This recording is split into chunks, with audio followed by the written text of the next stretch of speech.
जय हिंद दोस्तों, स्वागत है आपका अरोड़ा IAS एकेडमी में। और ये हमारी पॉलिटी की सीरीज चलाई जा रही थी, उसी का ये अगला लेक्चर है। अब तक हमने आपको जो महत्वपूर्ण टॉपिक पढ़ाने थे वो टॉपिक हमने आपको पढ़ा दिए। जैसे कि पहला टॉपिक हमने पढ़ाया था संविधान के निर्माण की प्रक्रिया, ठीक है।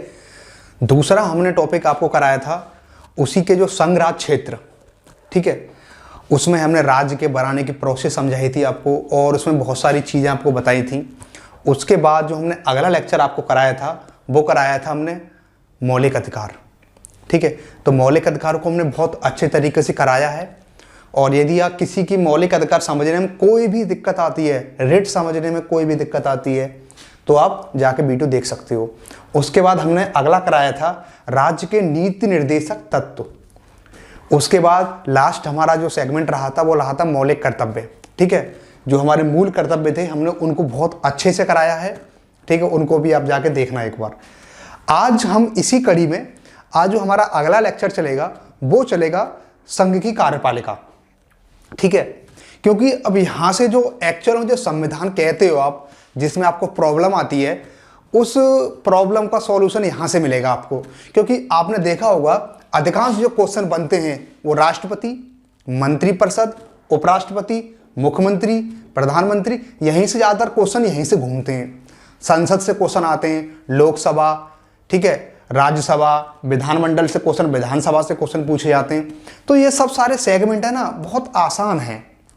क्योंकि हमने इनको सही तरीके से नहीं पढ़ा है तो हमको ये लगता है कि ये चीज़ें क्या टफ हैं, लेकिन नहीं, बिलीव मी, ये सारे टॉपिक बहुत आसान हैं। और मेरी कोशिश यही है कि इनको और आसान कैसे बनाऊं। क्योंकि आपने देखा होगा शुरुआत से आप मेरे साथ पढ़ रहे हो तो आप देखते होगे, क्योंकि मैं क्वेश्चन बनाते चलता हूं कि यहाँ से क्वेश्चन बनेगा, यहाँ से क्वेश्चन नहीं बनेगा। अभी मुझको पता कैसे चलता है?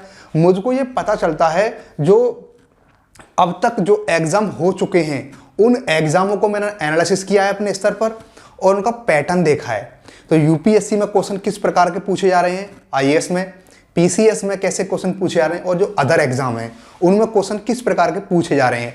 तो मेरी कोशिश यही रहती है कि आपको मैं बेसिक टू एडवांस लेके जाऊं, ठीक है। तो आप इस तरीके से मेरे साथ बने रहिए और हम कुछ ही दिन में इस सीरीज को फिनिश कर देंगे। इसके बाद आप इसको रिवीजन में रखिए और आपकी पॉलिटी को लेकर के एक बेहतर समझ बनेगी। तो चलिए स्टार्ट करते हैं आज। तो आज का जो हमारा पहला जो चैप्टर रहेगा वो ये रहेगा संघ की कार्यपालिका।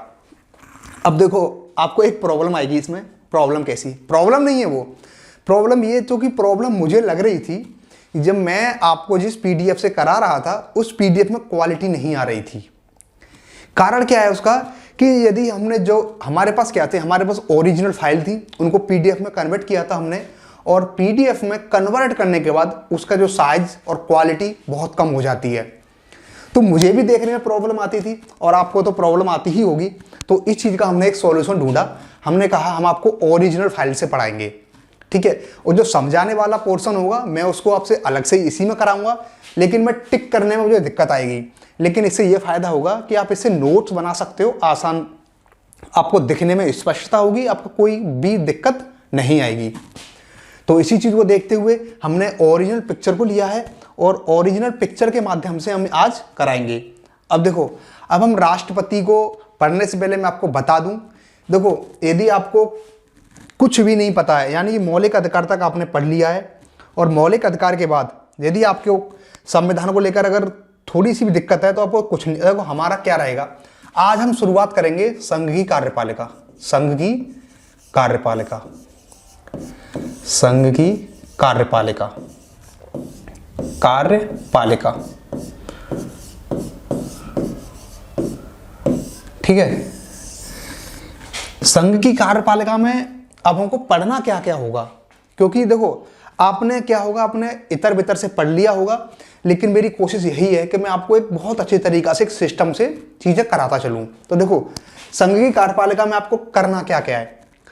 पहला तो ये है कि हम इसमें संघ की कार्यपालिका में हम पढ़ेंगे राष्ट्रपति को। किसको पढ़ेंगे? प्रेसिडेंट, यानी कि राष्ट्रपति, ठीक है। उसके बाद फिर पढ़ना है हमें उपराष्ट्रपति, पढ़ लेंगे हम इसी में। हालांकि उपराष्ट्रपति को हम अलग से करते हैं, ठीक है, ध्यान रखना, इसमें चीज आपको याद रखनी है। उसके बाद आपको इसमें हम पढ़ेंगे कौन? प्रधानमंत्री यानी कि पीएम साहब, ठीक है, प्रधानमंत्री पढ़ते हैं। उसके बाद पढ़ते हैं मंत्री परिषद। मंत्री परिषद, मंत्री परिषद जो आपको सबसे ज्यादा परेशान करती होगी मंत्री परिषद, इसको बहुत आसान करेंगे। और लास्ट रहेगा हमारा महान्यायवादी, महान्यायवादी, ठीक है।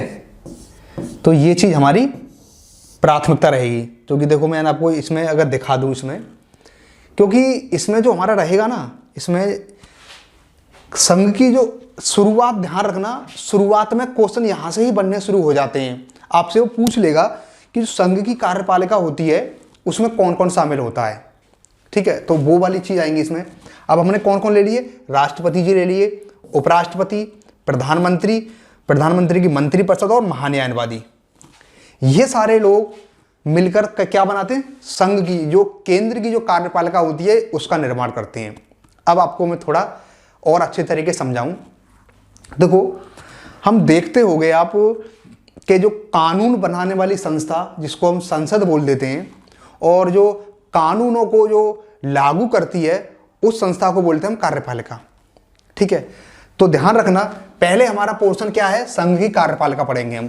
कार्यपालिका का सिंपल मतलब क्या है कि जो संसद ने जो कानून बनाया है उसको लागू कैसे करना है, डिस्ट्रिक्ट स्तर पर, हर राज्य में और जमीनी स्तर पर, ठीक है। यानी कि संसद का काम होता है कानूनों को बनाना। संसद में कौन कौन होता है, लोकसभा और राज्यसभा, ये दोनों मिलकर क्या बनाते हैं, कानून।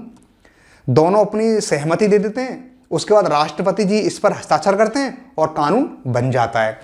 लेकिन कानून बनने के बाद जो लागू करता है देश में, वो होती है हमारी यही कार्यपालिका, ठीक है। तो हम कानून को लागू करने वाली संस्था को पढ़ेंगे केंद्र के स्तर पर। कानूनों को लागू करने वाली जो संस्था है, करने वाली संस्था, ठीक है, कानूनों को जो लागू करता है वो होता है कार्यपालिका, ठीक है। तो हम केंद्र के स्तर पर देख रहे हैं, फिर राज्य के स्तर पर देखेंगे। अब राज्य के स्तर पर बात करें तो यहां पे क्या है, केंद्र के स्तर पर है संघ की कार्यपालिका, और वहां राज्य में क्या होगा, राज्य की कार्यपालिका। तो राज्य में कानून कौन बनाता है, विधानमंडल, ठीक है, विधानमंडल बनाता है। उसमें विधानसभा होती है और कहीं पर विधान परिषद भी साथ होती है। तो वो कानून बनाते हैं, लागू कौन करता है, राज्य की कार्यपालिका। उसमें भी यही सारे होते हैं। उसमें कौन कौन होगा, उसमें होगा राज्य की कार्यपालिका में होगा राष्ट्रपति की जगह क्या आ जाएगा, राज्यपाल। उपराष्ट्रपति वहां, उपराज्यपाल राज्य में होता नहीं है, तो इस प्रकार से उपराष्ट्रपति के बारे में हम कोई बात नहीं करेंगे। पीएम की जगह कौन होता है वहां राज्य में, सीएम यानी कि मुख्यमंत्री होता है राज्य में। उसके बाद मंत्रिपरिषद, केंद्र की मंत्रिपरिषद, और राज्य की कार्यपालिका में राज्य की मंत्रिपरिषद। इसी प्रकार से महान्यायवादी, ये पूरा होता ही है, ठीक है। तो इस प्रकार से आपको तुलनात्मक तरीके से पढ़ना है, यानी कि आपने इस पैटर्न को समझ लिया कि हमको ध्यान रखना, यहां से जो संविधान शुरू होगा वो संविधान यदि आप तुलना करके पढ़ोगे तो संविधान आपका बहुत आसान हो जाएगा।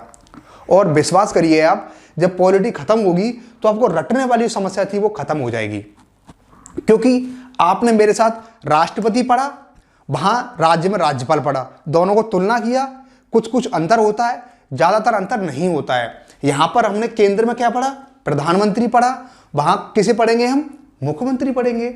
शक्तियां सेम होती हैं, ज्यादा डिफरेंस नहीं होता है। उसके बाद अब आ जाओ केंद्र की मंत्रिपरिषद, यदि आपने पढ़ लिया है तो राज्य की मंत्रिपरिषद ऑटोमेटिक आप पढ़ लोगे। उसके बाद यही मेन पोर्शन है, इनको आपने पढ़ लिया तुलनात्मक तरीके से तो आपकी पॉलिटी क्लियर हो जाएगी, ठीक है। तो जो हमारा कंसेप्ट आप समझ गए होंगे कि हम किस तरीका से में लेके चलना चाहते हैं इसको, ठीक है। तो आप इसी तरीका से बने रहिए और उम्मीद है कि कोई दिक्कत आपको नहीं आएगी, और दिक्कत आती है उसके लिए हम हैं। मैं आपको कोई भी डाउट, कोई भी क्वेश्चन छोड़ूंगा नहीं जिससे आपको कोई भी दिक्कत हो, कोई भी किताब पढ़ते समय। तो चलिए शुरुआत करते हैं हम अपने टॉपिक की, ठीक है। तो शुरुआत में ही मैंने आपको बताया था कि हम संघ की यानी कि जो केंद्र की जो कार्यपालिका है, यानी कि जो राज्य की कार्यपालिका होती है, एक केंद्र की कार्यपालिका होती है। तो जो केंद्र की कार्यपालिका होती है यानी कि पूरे भारत में यदि कानूनों को लागू करना है तो कौन करती है, संघ की कार्यपालिका, ठीक है। अब उसमें कौन कौन मेंबर शामिल होते हैं, ध्यान रखना, जो संघ की कार्यपालिका, ये अगर हम देखें तो हम एक्चुअल में इसमें हम राष्ट्रपति को ही प्रमुख मानते हैं और मंत्रिपरिषद, हम इनको प्रमुखता देते हैं, क्योंकि राष्ट्रपति हस्ताक्षर करेंगे कानून बन जाएगा। मंत्रिपरिषद क्या करता है, मंत्रिपरिषद की ही सारी भूमिका होती है कानून निर्माण में। तो यदि हम संघ की कार्यपालिका बात करें तो संघ की कार्यपालिका में राष्ट्रपति जी, देखो मैं थोड़ा जूम कर लेता हूं हल्का सा और आपको अच्छे से और दिखाई दे। संघ की कार्यपालिका में राष्ट्रपति, उपराष्ट्रपति, प्रधानमंत्री, मंत्रिमंडल और महान्यायवादी। ध्यान रखना, आपसे शुरुआत में क्वेश्चन यहीं से बनेगा कि संघ की कार्यपालिका में कौन कौन शामिल होता है। तो राष्ट्रपति, उपराष्ट्रपति, प्रधानमंत्री, 3 ऑप्शन सही दे देगा, लेकिन एक ऑप्शन में क्या दे देगा, राज्यपाल दे देगा या फिर कुछ और दे देगा, नियंत्रक महले का परीक्षक दे देगा। वो आपको याद रखना, 1 राष्ट्रपति, 2 उपराष्ट्रपति, 3 प्रधानमंत्री, 4 मंत्रिमंडल और 5 महान्यायवादी। और अन्य जो हमारे प्रशासनिक अधिकारी होते हैं, हालांकि हमने उनको यहां नहीं लिया है, हमने उनको क्या कर दिया है, अलग से ऐड कर देंगे, क्योंकि उनके नाम नहीं आते हैं। क्योंकि ध्यान रखना, कार्यपालिका में जो रेपुटेड जो आईएएस ऑफिसर होते हैं, जो मतलब अनुभवी आईएएस ऑफिसर होते हैं, तो वो भी कार्यपालिका के ही अंग होते हैं। ठीक है, तो हमने क्या क्या पढ़ा, संघ की कार्यपालिका में राष्ट्रपति, उपराष्ट्रपति, प्रधानमंत्री, मंत्रिमंडल और महान्यायवादी शामिल होते हैं, और इन सभी लोगों से मिलकर क्या बनती है, संघ की कार्यपालिका। उसके बाद इतना हमने खत्म कर दिया, लेकिन अब ध्यान रखना, अब इसके बाद हमारे राष्ट्रपति को हम पढ़ते हैं। ठीक है, इतना हमने बता दिया आपको कि संघ की कार्यपालिका में ये 5 लोग होते हैं।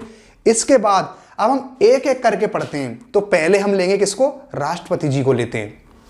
ठीक है, तो राष्ट्रपति जी को हम लेते हैं। तो यदि राष्ट्रपति जी को पढ़ना हो तो आर्टिकल जब 52 आप पढ़ोगे, 52 से लेकर के, और कई सारे आर्टिकल है, 52 से लेकर 60 तक हैं, 123, 143, ठीक है, तो बहुत सारे आर्टिकल हैं, उनको मैं अच्छे से कराऊंगा, उनसे क्वेश्चन पूछे जाते हैं। तो यहां से हम शुरुआत करते हैं, अब अपने राष्ट्रपति जी की शुरुआत करते हैं। तो ध्यान रखना, राष्ट्रपति जी भारत का राज्य प्रमुख होता है, यानी कि राष्ट्रपति जो होते हैं वो राज्य के प्रमुख होते हैं। यानी कि भारत में अगर बोला जाए कि सर्वोच्च पद कौन सा है, तो राष्ट्रपति जी का ही सर्वोच्च पद है।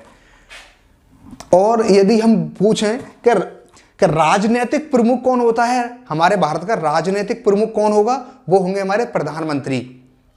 यह बात आपको याद रखनी है। यदि पूछा राजनीतिक प्रमुख कौन होगा, तो प्रधानमंत्री, और राष्ट्र का प्रमुख कौन होगा, तो राष्ट्रपति। ये आपको 2 कंसेप्ट और फैक्ट याद रखने हैं। अगला है, राष्ट्रपति जी भारत के पहले नागरिक होते हैं, और ये राष्ट्र की एकता, अखंडता और सुदृढ़ता के प्रतीक है। यानी कि जो भारत, अगर आपसे क्वेश्चन कभी कभार पूछ लिया जाता है कि ये बताइए आप कि भारत का प्रथम नागरिक कौन है, तो भारत का जो प्रथम नागरिक है वो राष्ट्रपति ही है। ध्यान रखना, राष्ट्रपति जी को भारत का प्रथम नागरिक बोला जाता है। इतनी बात क्लियर हुई। अब आगे पढ़ते हैं हम।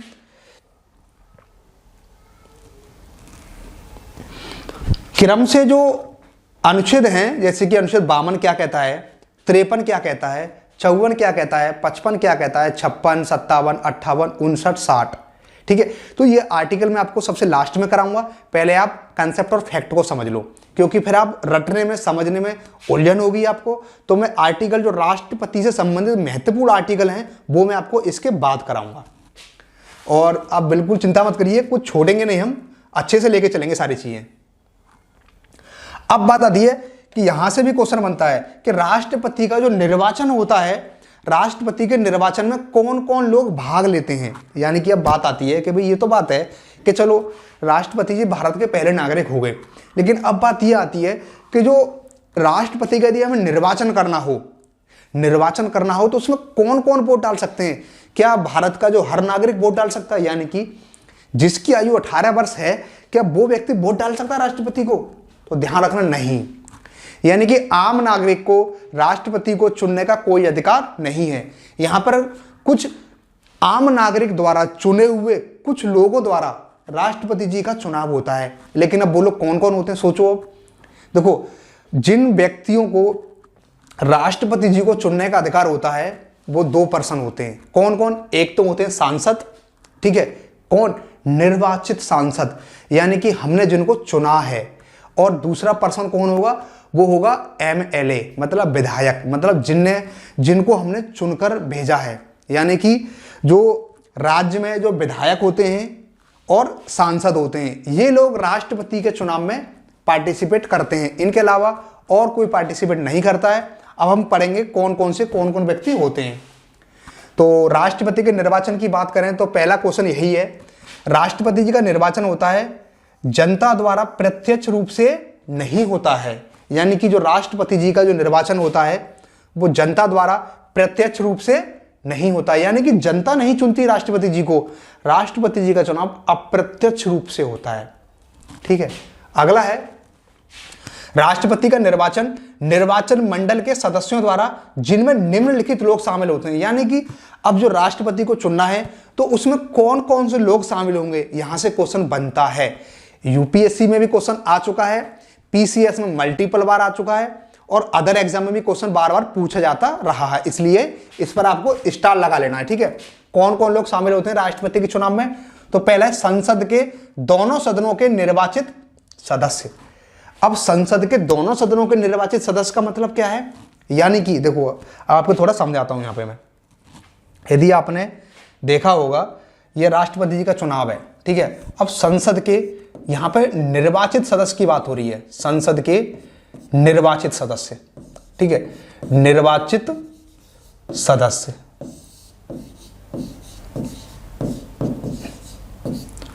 ठीक है, तो आपको बिल्कुल भी कंफ्यूजन नहीं होना है, क्योंकि संसद में दो प्रकार के सदस्य बैठते हैं, एक तो मनोनीत सदस्य, एक होते हैं कौन, निर्वाचित सदस्य।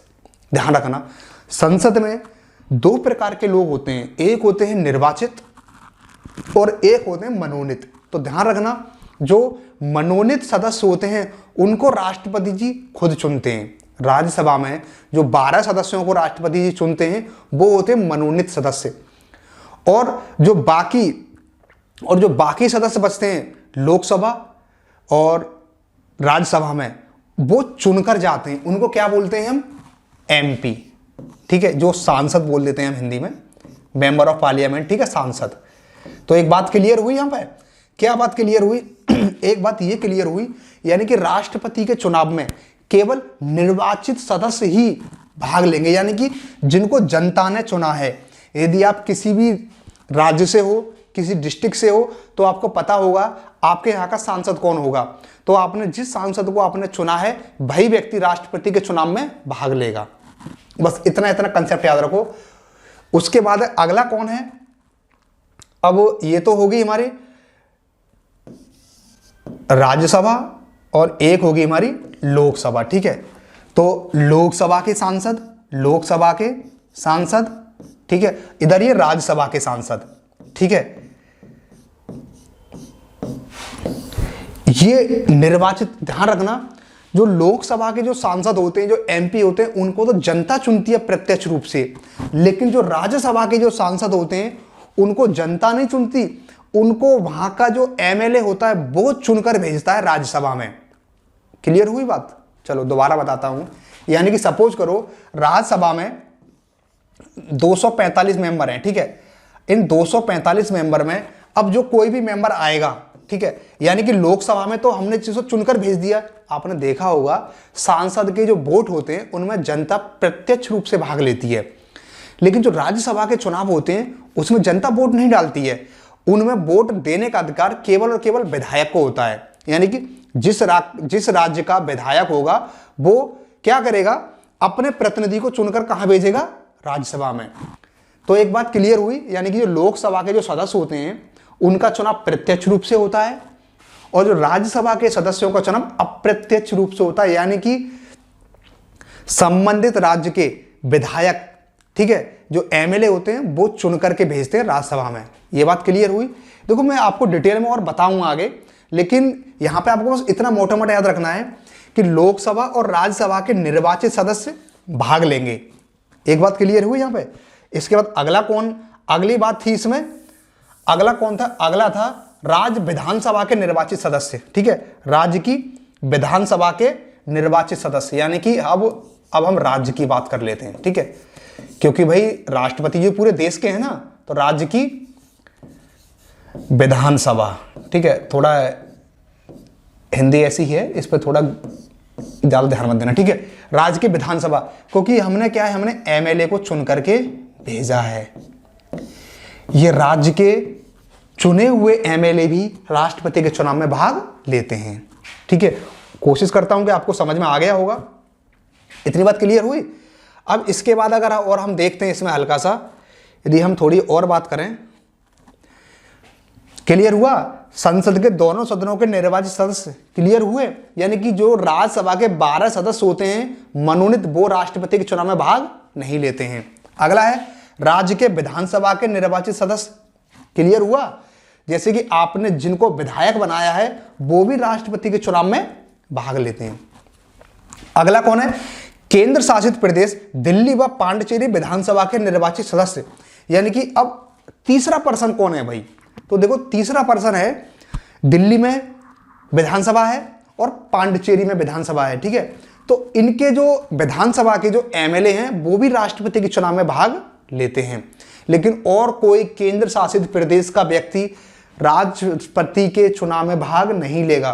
ध्यान रखना, आपसे क्वेश्चन गलत करवाने के लिए क्वेश्चन ये आ जाएगा कि केंद्र शासित प्रदेश अंडमान निकोबार के विधानसभा के निर्वाचित सदस्य भाग लेते हैं, नहीं लेते। आपको बस दिमाग में बैठा लेना है, केवल 3 पर्सन हैं जो राष्ट्रपति के चुनाव में भाग लेते हैं। कौन कौन, पहला संसद के दोनों सदन लोकसभा और राज्यसभा के निर्वाचित सदस्य, ठीक है। अगला प्रत्येक राज्य की विधानसभा के निर्वाचित सदस्य। तीसरा कौन सा है, दिल्ली और पांडिचेरी की विधानसभा के निर्वाचित सदस्य। मैंने आपको शुरुआत में बताया था सदस्य 2 प्रकार के होते हैं, एक मनोनीत सदस्य होते हैं, वो राज्य में भी होते हैं, उनको चुनने का अधिकार राज्यपाल को है, और केंद्र में जो राज्यसभा में चुनने का अधिकार किसको है, राष्ट्रपति को है। तो ध्यान रखना, मनोनीत सदस्य भाग नहीं लेंगे। अब अगला हम देखते हैं क्या आगे इसी में लिखा हुआ है, संसद के दोनों सदनों के मनोनीत सदस्य, राज्य विधानसभाओं के मनोनीत सदस्य, राज्य विधान परिषद के सदस्य और दिल्ली विधानसभा के मनोनीत सदस्य राष्ट्रपति के निर्वाचन में भाग नहीं लेते। वही बात बोली है मैंने, यानी कि मनोनीत सदस्य कहीं के भी राष्ट्रपति के चुनाव में भाग नहीं लेंगे।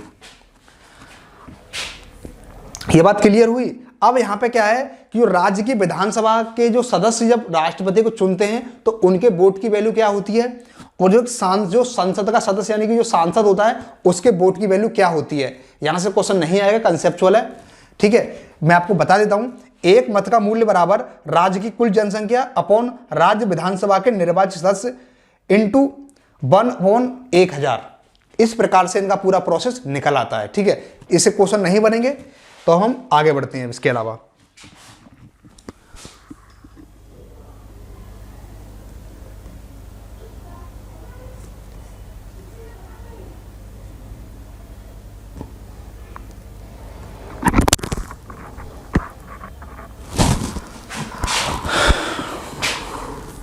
ठीक है, अब बात आती है, इतना हमने पढ़ लिया, अब बात आती है, अब एक आपने सुना होगा कि राष्ट्रपति का चुनाव अप्रत्यक्ष रूप से, समानुपातिक प्रक्रिया और एकल संक्रमणीय पद्धति द्वारा राष्ट्रपति का चुनाव होता है। इन शब्दों में उलझना मत, इन शब्दों में कुछ नहीं है, बहुत आसान है, ठीक है। मैं आपको एक एक शब्द का मतलब बताऊंगा कि एकल संक्रमणीय प्रणाली का मतलब क्या होता है, समानुपातिक प्रणाली का मतलब क्या होता है, और अप्रत्यक्ष मैंने आपको बता दिया, यानी कि जिस चुनाव में जनता भाग नहीं लेगी, ठीक है, डायरेक्ट रूप से वो चुनाव अप्रत्यक्ष हो जाएगा। तो हमने एक बात तो देख ली कि राष्ट्रपति जी का चुनाव अप्रत्यक्ष रूप से होता है। अब बात आती है समानुपातिक प्रतिनिधित्व, ठीक है। ये क्या होता है, यानी कि एक राष्ट्रपति को चुनने का ये प्रोसेस है। पहले मैं आपको पढ़ के सुनाता हूं और उसके बाद आपको मैं यहां पे लिख के बताऊंगा, ठीक है। तो देखो, मान लो राष्ट्रपति के निर्वाचन में 1 2 3 लोग खड़े हैं, ठीक है, 3 लोग खड़े हैं, 4 लोग भी खड़े हो सकते हैं, 5 लोग भी खड़े हो सकते हैं, ठीक है। उसके बाद अब जिसे फर्स्ट प्रीफरेंस ज्यादा मिलेगी और सेकंड प्रीफरेंस ज्यादा मिलेगी उन्हें तो अलग कर दिया जाएगा और बाकी को हटा दिया जाएगा, ठीक है। उन्हें अलग कर दिया जाएगा और बाकी सब गेम से बाहर, लाइक A1 D4 को अलग कर दिया जाएगा। ये एग्जाम्पल है, इसमें दिमाग मत लगाना। इसका मतलब क्या है, यानी कि 4 कैंडिडेट खड़े हुए, 4 में मतलब 2 को तो अच्छा खासा मिल गया, ठीक है, एक प्रेफरेंस अच्छी खासी वोटिंग मिली, मतलब जैसे कि मैंने किसको ज़्यादा पसंद किया और किस, मतलब चलो ठीक है मैं इसको अब समझा ही देता हूँ, इस तरीके से आपकी समझ में नहीं आएगा, प्रॉब्लम आएगी। सपोज करो यहाँ पे हमने एग्जांपल उठा ही लेते हैं, ठीक है, क्योंकि आप ये कहोगे कि मतलब भैया ने ऐसा ही करा दिया, तो फिर मेरी कोशिश है कि मैं आपको एग्जांपल से ही कराता हूँ, ठीक है। देखो राष्ट्रपति का निर्वाचन, राष्ट्रपति का निर्वाचन, आज के बाद आपको कभी भी कोई दिक्कत नहीं होगी राष्ट्रपति का निर्वाचन कैसे होता है, ठीक है। तो देखो 2 प्रोसेस हैं, एक तो है एकल संक्रमणीय आता है, एकल संक्रमणीय, एकल संक्रमणीय पद्धति, ठीक है, ये पूरा एक ही नाम है, कंफ्यूजन मत होना इसमें। इसको ट्रांसफरेबल सिस्टम बोल देते हैं इसको, और एक है हमारी समानुपातिक, समानुपातिक पद्धति, ठीक है। यानी कि जो राष्ट्रपति का चुनाव होता है वो इन्हीं पद्धतियों पर होता है, यानी कि एकल संक्रमणीय मत प्रणाली, एक होती है समानुपातिक पद्धति। अब पहले हम समानुपातिक को समझते हैं, ठीक है, इस पर ध्यान समझना। यानी कि देखो 3 कैंडिडेट हैं, ए, बी और ये सी, ठीक है, 3 कैंडिडेट हैं, अच्छे से समझना इसे, ठीक है, 3 कैंडिडेट हैं। उसके बाद अब क्या, अब ये लोग हो गए वोट डालने वाले, ये हैं वोट डालने वाले। अब समानुपातिक का मतलब क्या होता है कि मुझे, अब सपोज करो ये सब वोटिंग वाले मेंबर हैं, ठीक है, ये वोटिंग वाले मेंबर हैं। अब सबके पास ये छूट है कि अब जिसको चाहो उसको प्रेफरेंस पर रख सकते हो, लेकिन एक कंडीशन है, आपको तीनों को वोट देना पड़ेगा। यानी कि जो एक व्यक्ति होगा, यानी सपोज करो ये व्यक्ति है, यदि इस व्यक्ति को वोट देना है तो ये अपना वोट तीनों को देगा। एक बात याद रखना, तीनों को वोट देगा अपना, ये नहीं कि एक। अब हम नॉर्मली क्या करते हैं हम लोग, जैसे कि जो चुनाव होते हैं, हमने एक व्यक्ति को एक वोट देने का अधिकार होता है, यदि आपने ज्यादा वोट दे दिए तो आपका वोट कैंसिल हो जाएगा। लेकिन ये समानुपातिक प्रणाली जस्ट अपोजिट है। ये कैसी है कि एक व्यक्ति जितने व्यक्ति खड़े होंगे सबको वोट देगा, ठीक है। तो 3 मेंबर हैं तो तीनों को वोट देगा, लेकिन कंडीशन है इसमें। अब पहले इस वाले व्यक्ति को क्या है ना कि ये वाला व्यक्ति पसंद है, तो इसने इसको दे दी फर्स्ट प्रेफरेंस, ठीक है। और फिर ये कह रहा है कि दूसरी प्रेफरेंस में इसको दूंगा, यानी कि ये बने सबसे पहले, अगर ये ना बने तो ये बने, और तीसरा प्रेफरेंस दिया इसने इसको। अब बात समझ में आई। यानी कि ये वाला व्यक्ति चाह रहा था कि मैं चाहता हूं कि बी वाला राष्ट्रपति बने, लेकिन चलो अगर बी वाला नहीं बनता है लेकिन वोट तीनों को देने, तो दूसरी प्रेफरेंस इसको दे दी और तीसरी प्रेफरेंस इसको दे दी, ठीक है। अब देखो, अब अगला पर्सन आएगा वोट देने। अब ये क्या करेगा, अब ये कहेगा कि भाई मैं तो चाहता हूं कि सी वाला व्यक्ति राष्ट्रपति बने, तो ये क्या करेगा, ये पहली प्रेफरेंस इसको देगा, सी वाले को देगा। फिर कहेगा कि दूसरा चाहता हूं मैं, दूसरा कौन बने, दूसरा बने ये वाला व्यक्ति, ए वाला, और बचा तीसरा, तो तीसरा तो इसको आ ही गया। अब एक बात समझ में आ रही है तुम्हारे। यानी कि इसी प्रकार से वोटिंग होती चली जाती है। उसके बाद अब ये व्यक्ति भी आएगा। अब ये व्यक्ति क्या करेगा, अब ये व्यक्ति ये करेगा कि भाई मुझे भी सी व्यक्ति को राष्ट्रपति बनाना है, तो ये क्या करेगा, ये अपना वोट देगा, ठीक है, इसको भी देगा और इसको भी, तीनों को वोट देगा। तो ये क्या करेगा, ये कहेगा अभी सी वाला ही बनना चाहिए, सी वाला बनना चाहिए।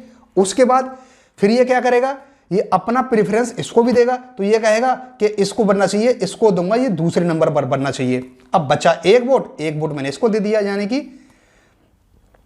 तीसरा वोट है मैंने इसको दे दिया। अब काउंटिंग वोट की होगी शुरू, क्योंकि 3 चरण हो गए, ठीक है, सबने वोट डाल दिया। अब देखो यहां पे क्या चीज, अब यहां पे एक चीज क्लियर होगी, अब होगी वोटों की मतगणना, ठीक है। मतगणना होगी रैंक के आधार पर, रैंक के आधार पर। अब ये देखा जाएगा, वोटिंग हो गई पूरी, अब ये देखा जाएगा कि भाई किस किस की प्राथमिकता पहले नंबर पर है। तो देखो अगर हम गिनती करें तो देखो इस व्यक्ति को सबसे अधिक लोग चाह रहे हैं, ठीक है, क्योंकि इसकी प्रेफरेंस है, इसको मिलेगी फर्स्ट रैंक, इसको मिलेगी फर्स्ट रैंक, ठीक है, इसको मिलेगी फर्स्ट रैंक। अब बात आती है, अब दूसरे नंबर पर किसकी बात आती है, तो अगर दूसरे नंबर पर